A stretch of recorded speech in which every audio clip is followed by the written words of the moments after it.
Is So there yeah, therapy for that? yeah. So I have some therapy for sides, dealing with sides. I've been guilty of that too, but bring it on. Okay. Well, first thing I'm going to do is I want to get some potatoes started, sweet potatoes started, and I did peel these ahead of time because I want to make some whipped sweet potatoes. Cool. Did you make me a co-host?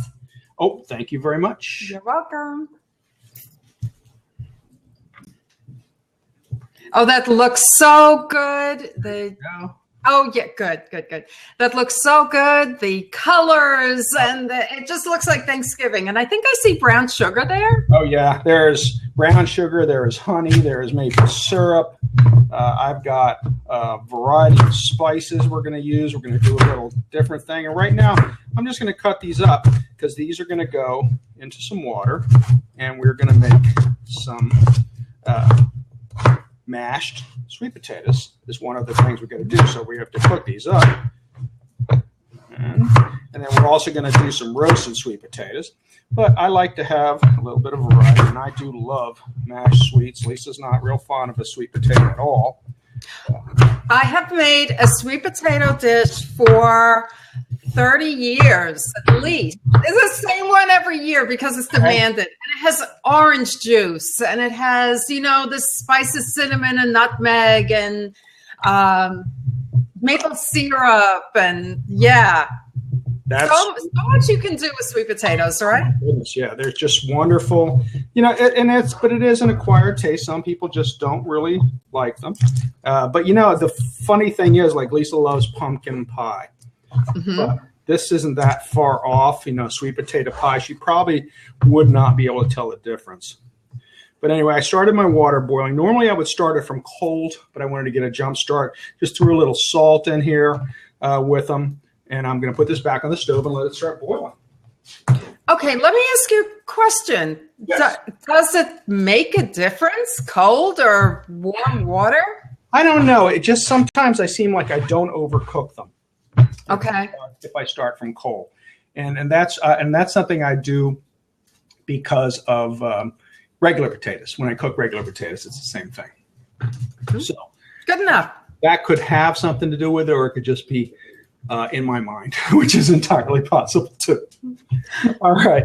So the other thing we're going to do is we're going to do some sweets, and I actually just threw some green beans in a pot too, because I want to blanch them a little before we cook them. All right, so we're going to start, and I have some Brussels sprouts here today. Oh, nice. So much. Brussels sprouts have gotten so much more popular in the past few years, don't you think? Oh, absolutely.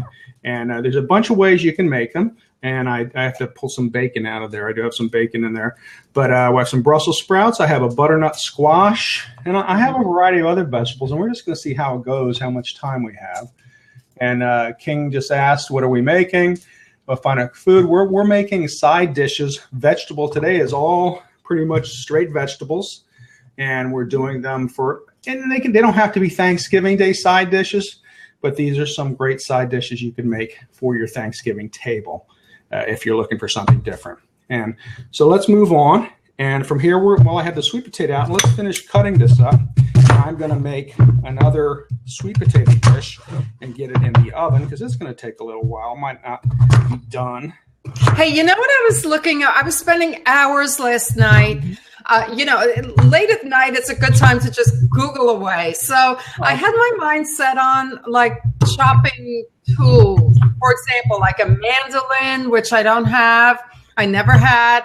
Or they have these new chopping things. You put the thing down and the food goes into a little box. Yeah. So, what do you ever use? I never see you use a mandolin.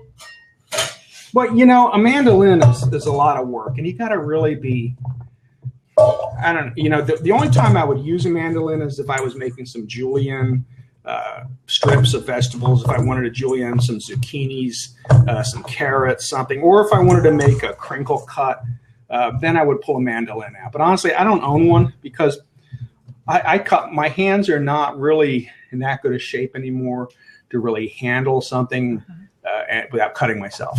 And the blades on a mandolin can be really, really sharp. Yes, that's what I have read. All the reviews I've read, you have to be really careful. Really careful. Yep. So let me put this. We've got sweet potatoes. I'm going to grab an apple. I'm going to cut up an apple. I'm just going to get rid of that little core in the middle. I'm going to leave the skin on it. And I like to just throw an apple in this sweet potato mixture because it's just a nice little change. It is. It's a great flavor. It's perfect combination. All right, so I'm just going to slice these up.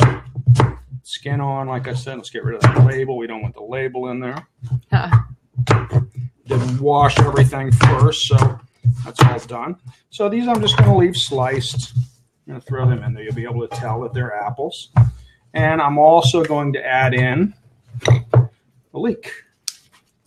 I have some beautiful leeks that I got. Yeah, they do look great. And you know what, too? By the time you put all those tools together and everything, you could be done chopping 5 vegetables. Well, that's kind of how I feel. It's not always the case. Like if I'm doing a lot, like if I'm in some of these are dirty in the inside and I'm just pulling them out, you can't always see how far the dirt goes on these, even if you do wash them. So I'm just kind of getting them out, and I'm going to put these in here and add them too. But you want to watch. Yeah, you can't always, unless you're doing mass volume of stuff, that's when you pull out. Some of these kitchen tools are really meant, they're for serious gourmets or home cooks, but they're really meant for professional kitchen because it's something that we're going to use a lot. So I've broken all these nice little pieces up. And you could also use an onion if you do not have leeks. It's not a deal breaker. In fact, most of the time I will use onion. And now I'm going to put in some brown sugar, some black pepper, some salt, a little bit of olive oil, a little bit of cinnamon. Nice. Forgot my cinnamon. Yeah, nice. And I'm just going to mix these up. Get them coated really, really well. Get everything spread around on them. All right, let me rinse. Get a tray. All right, so we have a pan here. These are all going in here. And you could line this first if you wanted to. And just come back maybe and just hit it with a little bit more salt and pepper, a little bit more sprinkle of brown sugar. And you can always squeeze a lemon over it if you wanted to a little bit. But this is good. Oh, that's so easy. That is so fast and easy. And it'll just be beautifully roasted. And then we're going in the oven. I've got it set at about 400 degrees. And it's probably going to take a good 20 minutes to half an hour, somewhere in that range. Okay, what do you think about would you add, say, some walnut halves to that? You could put nuts in there. You could coat it with a little, if you don't want to use brown sugar, if you want to use some honey. You can you want to think fall. You want to think fall flavors. And you want to start adding in different aspects. And when I think of orange vegetables, when I think of sweet potatoes, carrots, butternut squash, I think orange juice, I think honey, I think cinnamon, I think vanilla, I think nutmeg. Okay, so these are flavors that'll all take almost the same kind of presentation. So if you're making them, you want to try and go in a direction here where you want to add a little bit of difference to each one that you're making. Now, did I miss you putting brown sugar in? Oh, no, there was brown sugar when I tossed them. Okay. I put the apples, the leeks in, and you could add more leeks to it. If you want to add, like you said, maybe some pecans in there. But again, think about where each other side dish, when you sit down and decide what your side dishes are, think about where you're going to put in other side dishes. Like if I'm going to do green beans, maybe I want my nuts to go in the green beans. I want them to go in the Brussels sprouts. So you don't want them all to be similar. You want to have a little bit of difference in it. So that being said, right now we're going to go over to some carrots. And I'm going to put a little bit of butter in the pan, a little bit of olive oil in the pan. I'm going to cut it. So turn this on. Any particular type? Baby Well, I'm carrots? using baby carrots simply because time is not on our side too much today. So I've got some nice baby carrots. And I tell you, if you're ever able to find the ones with the little green stems on them, yeah, okay, roast those, get those. But instead of doing this, and just how I seasoned up the sweet potatoes, you could season it that way, or you could take it in a whole different direction. You could just olive oil, salt, and pepper, or we're actually going to make these a little bit of a Moroccan spice. Somebody asked about Moroccan. Yeah, it started me thinking. So we're going to make a little bit of a Moroccan spice. So I'm going to dump these carrots in here. And again, this is something you can do ahead of time, par cook them, and then after they're par cooked, you can put them in the refrigerator and finish them in the oven in like a casserole later. Love it. So Perfect. this is something, so you're not just going insane. So at this point, they're going to cook a while. And like I said, they're not going to finish cook. But I'm going to put some salt on them, some pepper on them. I have a little bit of curry powder. Oh, nice. Okay. I'm going to put a little curry on them. Huh. Put a little bit of cumin.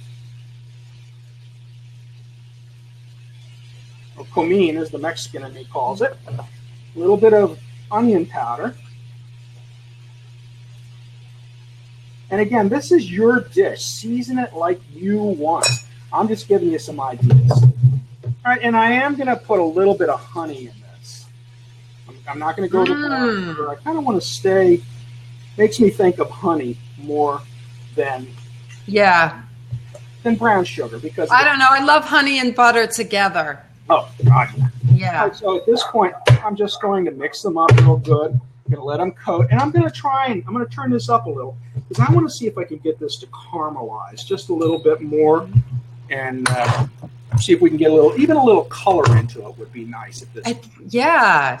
No, that looks great. What else do you need? Really, if I was going to add some fresh herbs into it, the fresh herbs want to come right before you serve them because they're going to be mostly like maybe you want to put some chopped cilantro in it or some mint in it. Okay, you can cook it with it, but it's going to kind of get ugly at that point, and the flavor's not going to do a whole lot. But on your presentation now, when you serve it, that's when we want to bring out some of your fresh herbs. Well, you know what? I mean, mint is perfect for a Moroccan, for a Moroccan type of dish. Perfect. And again, you can chop your herbs ahead of time. They'll stay fresh a day at a time. Just put them in a little bowl, wrap them in plastic. Have your parsley, have your mint, have some cilantro, have anything green that you want to use to decorate to make the plate look prettier later. And put them on the side, wrap them up, and then when it's time, bring them all out, set up your mise en place for anything you're going to finish with, and just start putting them together. Now these are pretty good like this. I do want to try and let them cook a little. So while they're cooking, let's clean some Brussels sprouts. Okay. All right. Now, you can buy frozen. Don't be intimidated. So I'm just going to cut the little end off of these. And these are pretty good sized Brussels sprouts. Now, Brussels sprouts have always had the reputation of, kids hate them, and even adults don't like them. But you know what? I think they've just come into fashion with more creative cooking. People just love them more than ever. Well, it's like a forgotten vegetable. Now we're discovering it, and they do cause a little gaseous problem from time to time in some people. Chef, take a look at the dimensions. We have a picture of a dancing Brussels sprout. And please, while you're in here, if you can tell a little bird, I'd really appreciate it. You're watching Around the Kitchen Table, for those of you that may have just joined us, and this is Susan, Sarah, and myself, and we do this every Tuesday and Wednesday, and right now we're working on Thanksgiving prep for the next few shows. Yes, that's right, and we've been doing these shows for well over a year and a half, and Chef is a very, very, very accomplished chef over many, many years. I was going to say decades, but I won't make you seem too old. It is, unfortunately. That's right. And I'm a kitchen designer. I had my own kitchen design studio for many, many years. So I come at the kitchen from a design, functional, and aesthetic point of view. And so between the both of us, we really give a holistic view of the kitchen. So that's the little blurb about us. That's us. And I'm cutting these in half right now because they are big ones. Sometimes you get those little baby Brussels sprouts. Yes. They actually did have them, but they were so outrageously expensive that, if I was trying to impress someone, at a dinner, I might get them. The same thing with those little carrots with the greens. Those are definitely a special occasion. Oh, you should smell these. Oh, I bet. Honey and curry and savory. Love it. I'm going to get some bacon out. I forgot to get that. Lots of good thanks. It's all about sides today. All about Thanksgiving sides. All right. So I have some nice applewood smoked bacon that I picked up. I was hoping bacon was included in the Brussels sprouts. One way or the other. I was hoping. And it's not a deal breaker if you don't want bacon. Okay? Who doesn't want bacon? Something that's going to make this not good. So if you're not a bacon person, don't worry about it. Right now, I'm going to pull off my green beans. I was hoping for that. Who else was hoping for their bacon? And everyone, please add your thoughts about what your favorite sides are. Oh, please. Add them in the message, so we can all kind of share this kind of sides we like. Okay, we're doing good here. My green beans are perfectly cooked. They're nice and par cooked. They're just going to take a little bit of time. And while my carrots are... you can start to see a little color. Let's move this back so you can see a little color. You can start to see a little color on them. And that's what I wanted. Just a little bit of color. And I'm just going to hit this with just a dab of water. But now that takes some time because carrots are so dense. Right. So how long do you expect that to take? About 20 minutes? Yeah, well, you could parboil them and soften them up a little. Or what I'm going to do at this point is I'm going to take them and I'm just going to taste one. A little more seasoning. A little more cumin. A little more curry. Oh, nice. Yeah. Pepper. Mix that in. All right, so now I'm basically done. I'm going to take these. All right. Beautiful, beautiful paired with a white dish. Love it. I'm going to put a little bit of water in the bottom of the pan, and then these would go in the oven. And like I said, you can sprinkle them with a little fresh herb when they come out, and let them finish in the oven for 10, 15 minutes. When you get all your vegetables together, if you want to do it in a casserole like this, you can pop them in there and they'll be great. Let me pull this off and rinse it. Now look at this comment. TT Kevin, however you say it, I'm sorry. I apologize. We put bacon under the skin of the turkey. Oh, yeah. I never heard of that. I've seen that. Wow. People wrap just about anything with bacon, too. That's true. That's true. We're going to put some bacon in here. Yeah, please tell us your favorite sides. What you love. I see a green bean casserole, always a hit. Oh, my goodness. Yeah. Always a hit. Going to hit this with just a little bit of oil. I know there's bacon, there's going to be oil, but you still need it. And then I'm going to cut up. I know I have an onion here. No, I don't have an onion here. Let me grab it. Oh, no.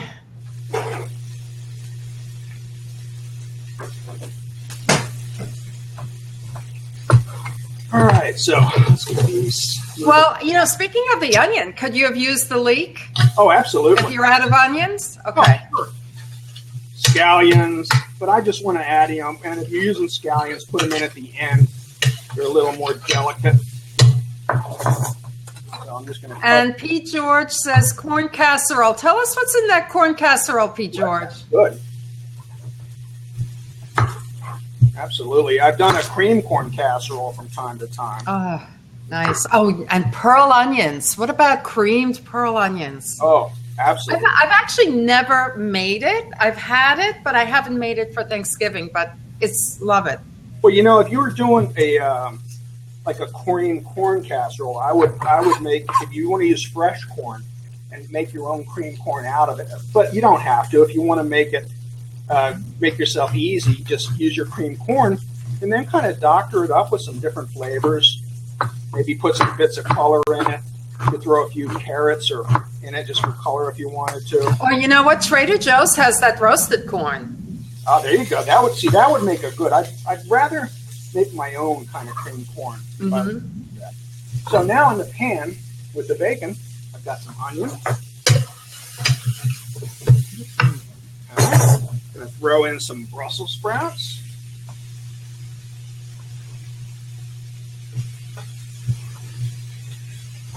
Now these are, like I said, this would be a good item that could use some pecans, some walnuts. Hit it with a little dab of butter. Yeah, I use both oil and butter. That way, it helps. The butter doesn't burn as quickly because you're using some oil. Oh, so you just put some butter in there too? I just threw a little bit of butter. So you have butter, bacon, fat, and oil. Wow. God, I know. I feel my arteries hardening. Black pepper and more black pepper, and probably a little more salt than you think too, because Brussels sprouts are kind of it's got a unique flavor, but it's a little bland at the same time. So these are going to cook. And I always tell you, saute your vegetables a little bit. I mean, roasting them in the oven is fine. You don't need a lot else. But you always want to saute to get some of that flavor, that natural caramelized sugar flavor in there. Now, I'm wondering, do you want to, so often you see Brussels sprouts with a brown kind of crust, do you want to try to do that? Is that part of this? You can caramelize them, and you can get them nice and dark. And in fact, right. You could take these in a whole other direction. I have some balsamic vinegar on the table here. You could add a little bit of balsamic to it. That's a nice, elegant touch. I like that. Okay. We got bacon. What goes with bacon? You want to add a little sweetness to it. You can add a little maple syrup. You add a little bourbon to it too. Bourbon. Oh, great idea. I like to say bourbon too. Bourbon's a wonderful thing. So now I'm just going to let these try and cook a little bit. Crank this up a little. They look so great. They look so great. Now, let me ask you this, though. You put the bacon in. Will the bacon get crispy, or will it just get kind of, render the fat and get done? But again, I'm going to finish these in the oven, so it will get a little bit more crisp in the oven, but you can't expect it. Now, if you want that. I do. Okay, if you want that, then you want to cook your bacon really crispy. What you want to do is leave some of the fat in here from the rendering. Pull your bacon out of there, and then either put it in the oven and let it get crisp. That would be my best bet. Put it on a sheet pan and cook this in the rest of the bacon fat, and then add the really crispy bacon to it. So that's what you're looking for. That's not hard to do. And like I said, just render it, get some of the fat out of it. And at that point, I might not even chop it up yet. Cook it whole so you don't have a hard time pulling it out. Yeah, right. Good idea. Pull it out after it's rendered and you've got the fat out of it. And then put it on your chopping board and cut it up and let it. I would cut it up before I put it in the oven at that point because you want all the edges to crisp. So that'll crisp faster that way. All right, so here we've got a beautiful, smells great. You got that little balsamic vinegar. You got a little maple. You got some salt and pepper. Every single dish. I mean, I love that word savory, but because it says so much, but it's true. Every dish you're making it's just that quality of being savory. I love that quality. This is like hunt and peck too. I know I had some breadcrumbs in here somewhere. See, we need to be organized. So Don't you wish? All right, so now just a little crunch on top, or even a little cheese. All right, so there is. Oh, cheese is always good. There's our Brussels sprouts. So now we have Beautiful. Brussels sprouts. We have our carrots. These are going to go in the oven. So these are going to finish for 15 minutes just like the carrots did. So now we're set with 2 vegetables that I don't have to scramble for when it's time to serve the turkey. I can't believe you just did 3 major side dishes in 20 minutes. Well, thank you. That's a good job. That's really impressive. And that's with my kitchen being like a bomb site right now. Yeah, that's okay. That's okay. All right, so now what I've done is I've cooked my sweet potatoes. All right. And let me just let them drain just a minute while I get my other stuff ready here. And my green beans cooked a little bit too much, but that's okay. I'm going to eat them for lunch. All right, so I've drained my sweet potatoes. I can't keep track. I can't even keep track of what you'll be doing with the green beans. Well, I was going to put them in with some nuts because I always think of like almonds or pecans when I do green beans. But anyway, here's my sweet potatoes for my whip. Butter. Oh, come on. You need more butter than that. Pepper. Come on. Come on. There we go. A little bit of vanilla. Vanilla. That's a secret ingredient I haven't used before with sweet potatoes. A little bit of vanilla. Yeah. Nice.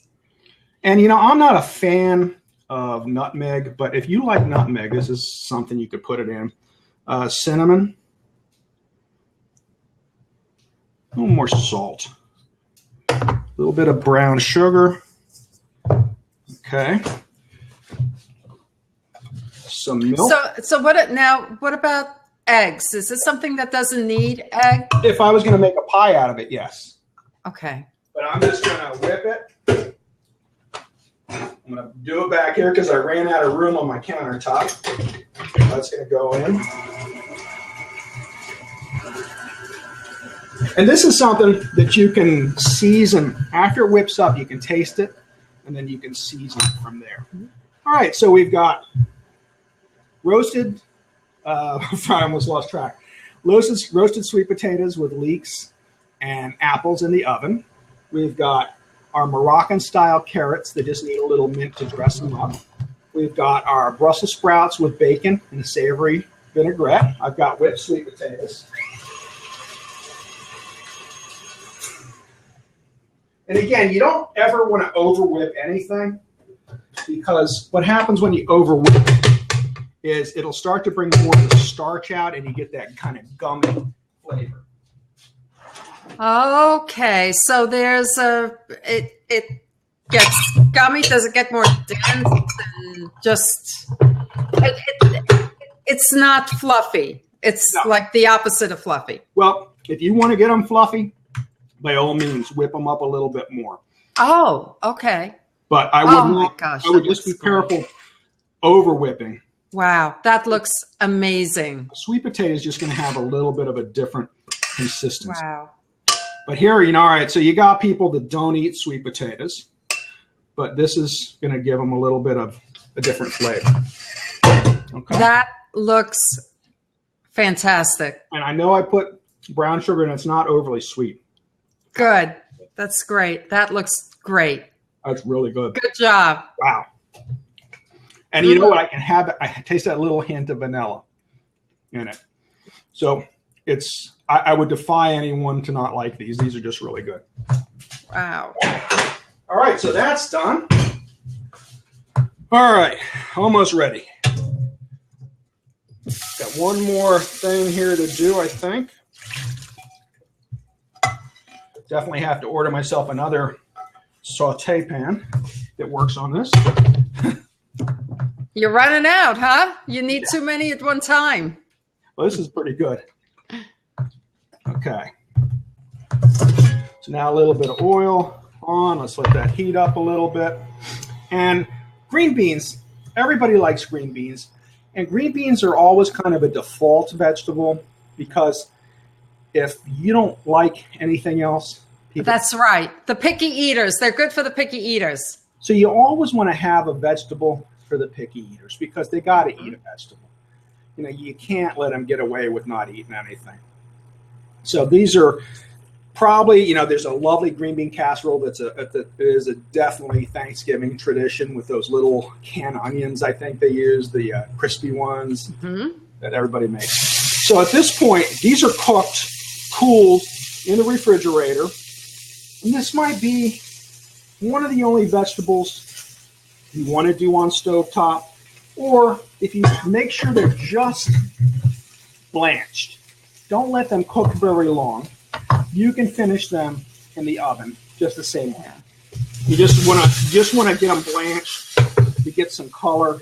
Let them change from that off green to nice green. And then salt, pepper. You know, that's a very good point because you can almost tell by the color because when they get to be that dull green, forget it. So, you know, put them in boiling water, parboil them, get them that nice, good green, pull them out, season them, oil, salt, pepper, whatever else you want to put them in your baking dish, and then let them bake. I would cover, you got to be careful covering vegetables because you're going to change the color on them when you cover them. So, this might be something you want to finish right on stovetop. Worst comes to worst, you put it in just for a little while and let them finish cooking in the oven. Just watch they don't turn. So these were a little still cooked, or hot, I mean, from cooking. And this is how I do for dinner generally, is I'll boil them real quick, and then I just put them in. And now we're served. Wow. Okay. That looks great. Easy. Easy.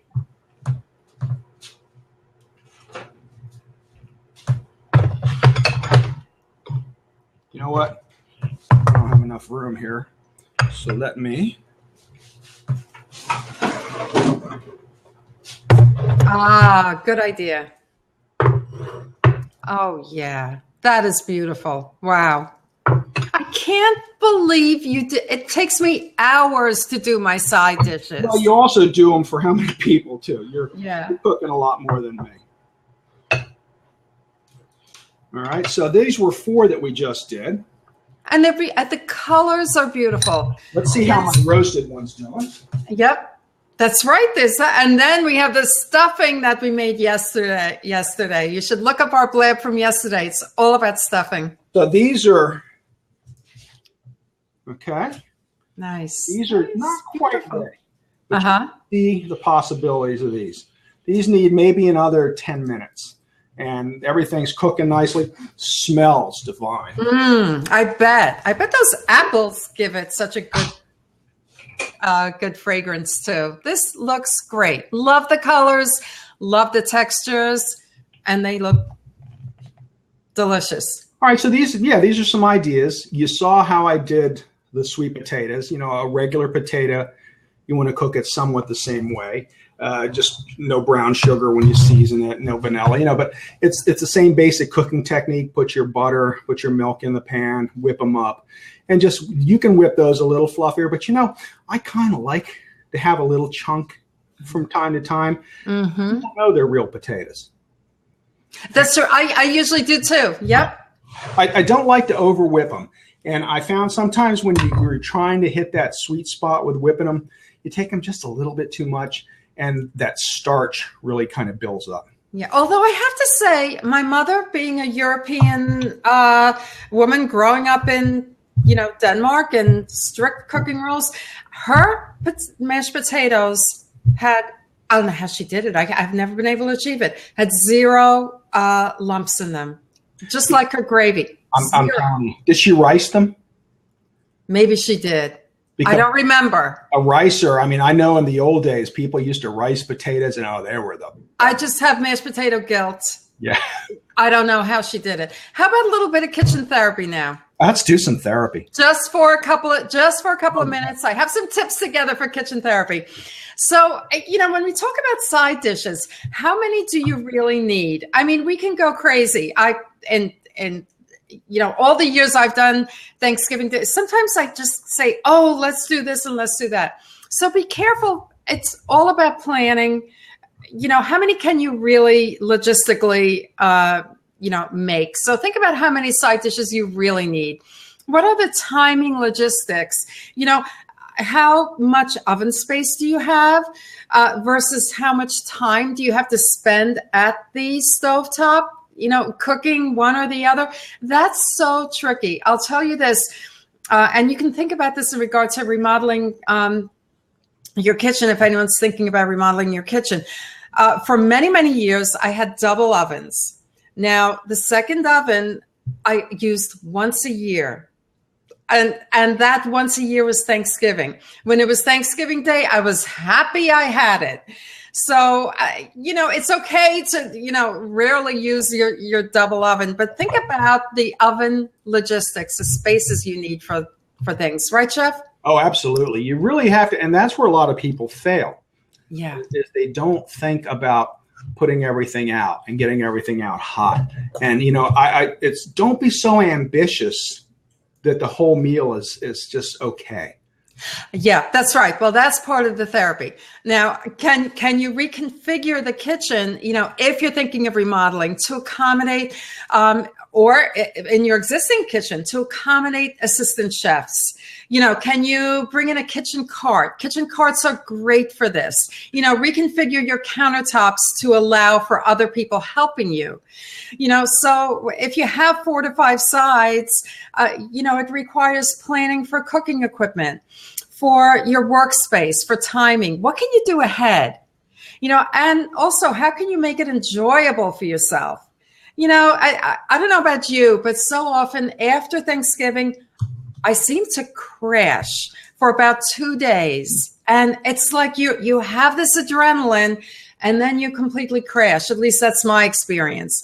But, let's not add to the stress. Let's plan in advance. What tasks can you delegate? How can you make it enjoyable? What items can you prep? Can you buy prepped? For example, I see chefs, sometimes you have garlic already peeled in a jar. What about chestnuts? Chef, I used to buy a ton of chestnuts and I used to score them with an X, put them in the oven. This is for my stuffing.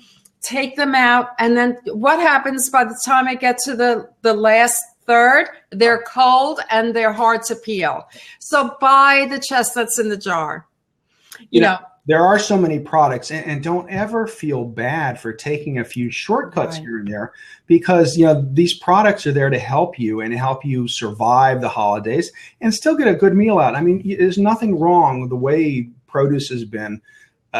Most pre-cuts are done so well, and they're vacuum sealed, or they're really packed nice. Like they had some really nice crinkle cut carrots that'll add a different shape to your table if you're looking for something different. And especially with kids, kids and adults like crinkle cut anything. I mean, the worst French fry I ever served was the crinkle cut. People went bananas for them just because of the shape. But I mean, it's not a real potato. It's processed and made into that shape. They don't cut the potatoes crinkle cut. They form them, so. Yeah.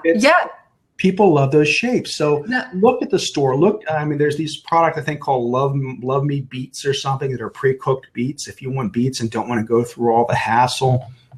So yeah, don't be afraid to take a few little shortcuts here. Yep. And a few more tips. Like I said, this is the therapy part. Be aware of your anxiety level, get adequate rest, and organize by, use a Google Calendar. And as things come to your mind, jot things down, what you need to buy, or have an ongoing list, have an ongoing Amazon list, what you want to prepare when, things like that, what you can freeze ahead. I'll be making stuffing, and I think I'm going to try to freeze it this year because for me, stuffing is a big deal thing. Every single thing is from scratch. Freeze it. I was thinking about that, and I used to do that, but freeze it uncooked. Okay. Don't freeze it cooked. So make it, put it in your pans, and freeze it and then take it out, let it thaw, and bake it. So if you do it that way, it'll be fine. Good idea. A couple of things too. Look up our blab from yesterday on stuffing, and also I will probably make the scones that we did a few blabs ago and freeze those so they are ready to come out. Tupperware. Do you have adequate cleanup? Sometimes when you have all the dishes, you have all the side dishes, that the serveware that came in after the meal. Do you have the adequate Tupperware to put them away and to put them away in an organized way in the refrigerator? So that's important too. And we think we plan for these logistics, but do we really? And how well do we do it? So let's, take it down a notch and plan a little bits at a time when we can, and then, have a stress-free Zen experience. Oh, absolutely. Again, and you'll enjoy the holiday more. And although I don't advocate the use of alcohol, a glass of wine from time to time does do wonders for the spirit. Or two. Yeah. Yep. So beautiful sides. I mean, so what did you sprinkle on the carrots? I don't have mint, but I put some parsley on it just to give you an idea of what the green would be. Or, I would probably put mint or maybe a combination of mint and oh my goodness, cilantro, because those two flavors are nice. But mint definitely would go well on that. And then with the sweet potatoes, when you go to serve it, sometimes getting the little chives, chop up the green ends and sprinkle some on there to make it look pretty when you serve. So think about your presentation. People eat with their eyes. All right. So think about your presentation and how you're doing something, and keep those little herbs and do them by all means. Sit down and do them the day before. Wrap them up in little plastic or containers with plastic wrap, and then pull them out and put them over by the stove. Not too hot, but put them over there. So when you start pulling things out and start plating them up, they're within hand's reach, and you can start garnishing. Good tip. If you want to garnish with nuts, take some pecans or walnuts and put them in a pan on the stove with a little bit of brown sugar and butter, and just kind of get them crispy and sweet. You can put some hot in there too if you want to put some chili or some cayenne in some of them. And then again, that's your garnish. Make up your garnishes. Think a little bit ahead of time what other kind of garnishes you can use. Have them done, have them on the side, so when things come out, when things are done, you can finish them. They look pretty when they come to the table. And that's it. Great tips. So, there was more, but I'm tired. I think. Oh, you had more sides? I have a butternut squash here looking at me, and some beets and turnips and stuff. But, I didn't know how far it would go or how much energy I'd have. And this is what I would do at work. People had always said, I've never seen someone make so much food in such a short period of time. It's true. But you should see the kitchen. See, I was right. And then you crashed. Yeah, and then I crashed. I'm ready. I have a bottle of tangerine juice here just in case I crashed while I was on. So so go ahead. This is my single size of tangerine juice. Noble Juice, we have this down here. It's a Seminole Indians, work with this family, 4th generation of Floridians, and they make these tangerine juices that are just wonderful. So. Tangerine juice, that sounds fantastic. That sounds great. Well, these are so inspiring. I mean, I'm totally inspired, and I'm just going to, look at this a week from now when I start putting my menu together. Sounds good. And then next week, Tuesday, we're doing gravy and cranberry sauce. Wednesday, we're doing pies. And then the following week, the week before Thanksgiving, on Tuesday, we're going to be brining a turkey. And then on Wednesday, we're going to be roasting the turkey. And then later in the day, we're going to be carving it, getting it ready. So, wow. We're going up to the mountaintop. And I see Nazim's in the house. Happy birthday, Nazim. Oh, happy birthday. And I saw a picture of him when he was just a young pup. And I went, oh, my God, that is Nazim. Look at him. Such a good looking boy he was. I have to look at that picture. Yeah. And but it's his birthday, and he's going to have a birthday bash at 1:00. So if you guys have time, jump over, say hi to Nazeed. Mm-hmm. He is a great guy, and Betty, his wife, should be there too. So stop and see them. And anyway, thanks for coming around the kitchen table. We had fun today. And now I have some stuff to clean up. Oh yeah, and I'm glad I'm not involved. No, you got lucky on that. And I'm back at 2:00 today. I actually am introducing another blogger to Blab, and it's a super glue mom. And I can't remember her real name, but she'll be on with me at 2:00, and we'll be talking about food blogging. Oh, cool! Take a look. Okay, bye everyone. See you later. Bye bye.